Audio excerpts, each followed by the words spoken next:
Hi everyone, it's John Mitchell, and in this video we're going to look at the role of the human resource manager, and then we'll get into employee expectations, which is your next point on the study design.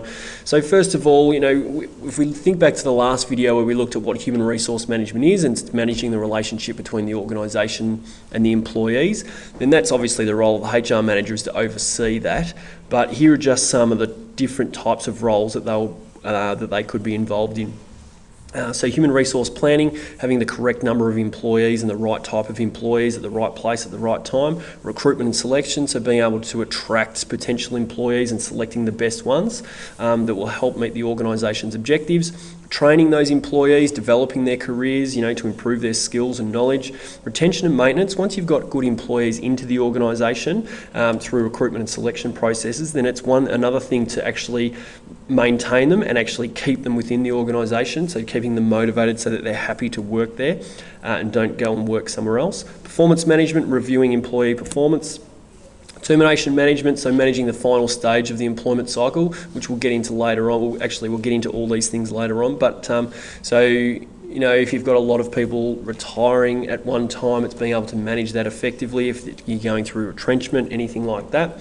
Employee relations, so being able to negotiate agreements on what the wages and working conditions of employees are, and then resolving any disputes that arise. Occupational health and safety, keeping up and complying with the OH&S laws, and then change management, managing any kind of change that's happening in the organisation to try and drive that change to be successful, and also then reduce any resistance from employees that they may have.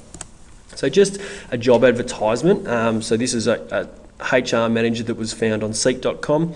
You can see here that everything that we went through is pretty much on this in this job advertisement. So demonstrated experience in managing change, training and development, award interpretation, which is the wages and working conditions of employees, performance reviews, drafting HR policies, employment contracts, recruitment activities, all right? So all those type of things, performance management, Fair Work Australia processes. So all those things that we just went through, they're the kind of things that a HR manager needs to do in order to carry out their role effectively. So now if we get into employee expectations, as I said before, employees have expectations of their employer, and meeting those expectations can lead to job satisfaction, increased motivation, and then they can improve the organisation's ability to achieve objectives. And so common expectations centre around these type of things like fair treatment, opportunities. That could be opportunities for career advancement, like promotional opportunities or even ongoing training opportunities. Having fair payment, not just being paid the minimum, safe workplace, flexible arrangements, so flexible arrangements and constructive feedback, and then ongoing employment so that there's ongoing job security. So they're the main areas that employer expectations are centred around. However, in our study design, there are 4 key expectations that we need to go through, and we'll go through those now. The first one is conditions of employment, and what that is what an employer receives in return for the work they do. So it could be, just some basic things, the number of expected hours, full-time is normally 35 to 38 hours, level of entitlements and redundancy pay, so that if you are made redundant, what's my kind of pay package, what do I get out? Leave entitlements meaning annual leave, sick leave, those kind of things. And what's happening more and more is that employees are expecting flexible working conditions. And every contract that an employee signs has to have a flexibility arrangement in there because it enables an employee really to achieve a work-life balance, which we'll get into in a second. But flexible working conditions can balance out work and family responsibilities. And here are just a few examples. So flexible hours, you might have varying start and finish times that the employee can choose. Patterns of work, so it could be that they do split shifts if they want to, or job sharing, anything like that. And then the location could be that they are able to work from home, for an example. So that allows a flexibility of an employee to manage their family responsibilities with their work responsibilities. And that's becoming a real strong expectation for employees these days. Occupational health and safety. Employees expect to come home from work safe and alive, and that is really important. So, it's not just adhering to occupational health and safety laws, it's doing whatever you can to ensure the safety of your employees. So it's a responsibility of an organisation to ensure that the workplace is safe. So organisations must take steps to minimise risk. It's not just, if there's been a near miss, it's not, well, all right, we'll get to that next week. It's here and now, let's sort this out, let's make sure that our workplace is safe for our employees. Employees expect to be safe at work. I can't stress that enough. It is a right that we have in this country that we are safe at work. So it's important that organisations stay up to date with changing laws, but again, that's got to be the absolute bare minimum. So we can get into social responsibility later on, where we're going above and beyond the legal requirements to ensure the absolute safety of our employees. And what that does is benefits. It keeps a happier workplace for employees because they know they're safe at work. It can help reduce accidents and injuries and those type of things. So obviously a major benefits there. Job security is where an employee has a belief they will have ongoing employment in the future.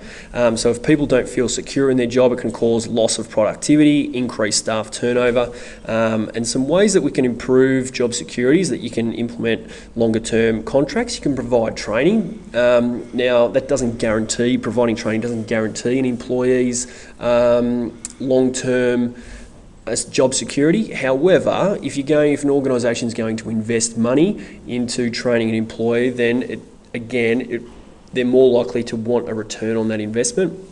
So it's more likely that the employer will have a belief that they will have ongoing employment, and effective financial management, managing the organisation in an effective manner financially so that it has long sustainability in terms of being able to survive through tough times. And finally, work-life balance. Mentioned this earlier, but work-life balance is about achieving the right amount of work and personal life. So it's closely linked with flexible working conditions because it's the working conditions that can allow an employee to meet a work-life balance. Improve productivity, reduce absenteeism, reduce staff turnover. They're real benefits. If an employee, has the conditions where they've got enough time at work and enough time at home, so that when they're at work, they're at work. They're not just thinking about other things and wishing and hoping they were somewhere else because they haven't spent enough time with their family or their friends or, in social gatherings. Then if they have, then they can be at work and focus on their work 100%. So meeting those expectations can have some real benefits. You become an employer of choice where people want to work for the organisation. It can improve morale. It can have highly motivated employees. It can improve productivity. Can lower absenteeism, lower staff turnover. All those kind of benefits of having satisfied, happy, motivated employees. So that's really important. And obviously, if you don't meet those expectations, then on the flip side, those things are reversed. So just to recap, employees have expectations of their employers. There are many expectations, including fair treatment, timely pay, opportunities for training and promotions, and those type of things that we went through. But the four in red there are the ones that are specifically listed in your study design, and they are job security, occupational health and safety, flexible working conditions, and work-life balance. So it's important that you know those ones inside out.